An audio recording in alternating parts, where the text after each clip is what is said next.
Green Gusha, innovative, sustainable, organic.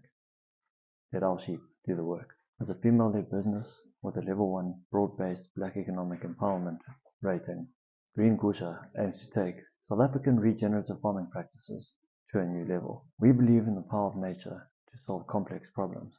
That's why we provide a sustainable and organic solution for orchard and vine care.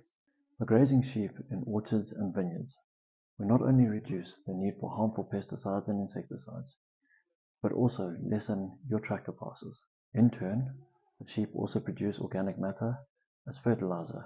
This will ultimately improve soil health.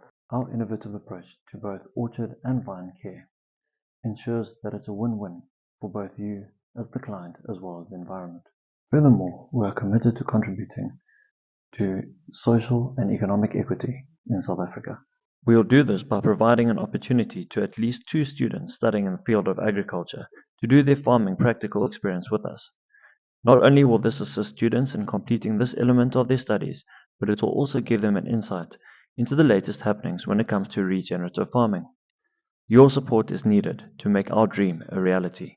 In so doing, we can make someone else's reality a dream.